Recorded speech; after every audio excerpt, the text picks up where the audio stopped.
Friends, ഇന്ന് നമ്മൾ തയ്യാറാക്കാൻ പോകുന്നത് ഗാർലിക് ചട്നിയാണ്. ഇത് ഇഡ്ഡലിക്കും ദോശയ്ക്കൊക്കെ നല്ല ബെസ്റ്റ് കോമ്പിനേഷനാണ്. വളരെ ടേസ്റ്റിയാണ് ഈ ചട്നി കഴിക്കാനായിട്ട്. അപ്പോൾ നമുക്ക് അതെങ്ങനെയാണ് തയ്യാറാക്കുന്നത് നോക്കാം. അതിന് വേണ്ട ഇൻഗ്രീഡിയൻസ് എന്തൊക്കെയാണെന്ന് നോക്കാം. അപ്പോൾ നമുക്ക് മെയിനായിട്ട് വേണ്ടത് വെളുത്തുള്ളിയാണ്. വെളുത്തുള്ളി ഞാനിപ്പോൾ ഒരു കൈപ്പിടി മുഴുവനും വെളുത്തുള്ളി എടുത്തിട്ടുണ്ട്. ഒരുപാട് വലിയ അല്ലിയല്ല, കുറച്ച് മീഡിയം സൈസായിട്ടുള്ള വെളുത്തുള്ളിയാണ്. അപ്പോൾ ഒരു കൈപ്പിടി വെളുത്തുള്ളി എടുക്കുക. പിന്നെ നമുക്ക് വേണ്ടത് സവാള, ഒരു സവാളയുടെ പകുതി ഭാഗം മാത്രം വേണ്ടി വരുള്ളൂ. ഒരു സവാള മുഴുവനായിട്ട് എടുക്കേണ്ട ആവശ്യമില്ല. പിന്നെ 5 വറ്റൽമുളക് വേണം. ഇതിപ്പോൾ നല്ല എരിവുള്ള മുളകാണ്. ഈ ചട്നിക്ക് കുറച്ച് എരിവ് നല്ലതുപോലെ ചേർത്താൽ നല്ലതായിരിക്കും. ഇത്രയും വേണ്ടെങ്കിൽ അതിൻ്റെ അളവ് നമുക്ക് നോക്കി കുറയ്ക്കാവുന്നതാണ്. പിന്നെ നമുക്ക് കുറച്ച് പുളിയും കൂടി വേണം. ഇത്രയാണ് നമുക്ക് ഇതിന് വേണ്ട ഇൻഗ്രീഡിയൻസ്. അപ്പോൾ നമുക്ക് ആദ്യം തന്നെ ഇത് അരച്ചെടുക്കണം. അപ്പോൾ നമുക്കൊരു മിക്സിയുടെ ജാർ എടുക്കാം. ഇതിലേക്ക് നമ്മൾ എല്ലാ ഇൻഗ്രീഡിയൻസും ചേർത്ത് കൊടുക്കാം. അതായത് സവാള, വെളുത്തുള്ളി, വറ്റൽമുളക്, പുളി, ഇത് ഇത്രയും ചേർത്ത് കൊടുക്കാം.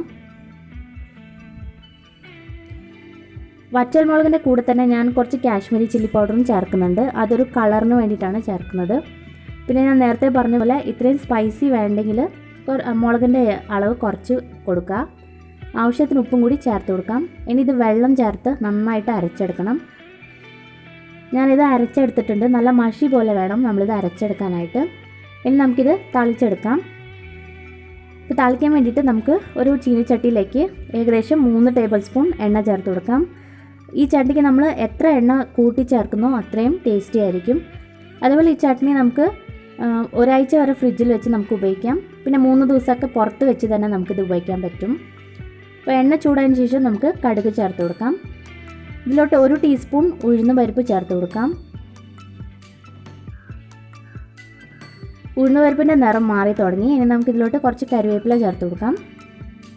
ഇനി തീ ഒന്ന് കുറച്ചതിന് ശേഷം നമ്മൾ ഈ അരച്ച് വെച്ചിരിക്കുന്ന ഇതും കൂടി ചേർത്ത് കൊടുക്കാം.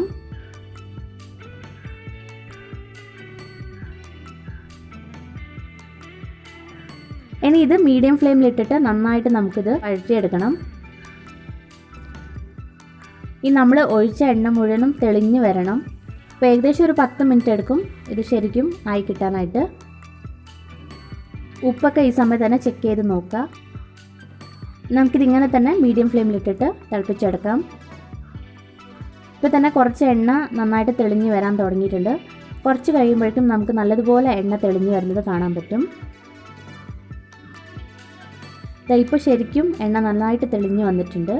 നമ്മുടെ ചട്നി റെഡി ആയിട്ടുണ്ട്.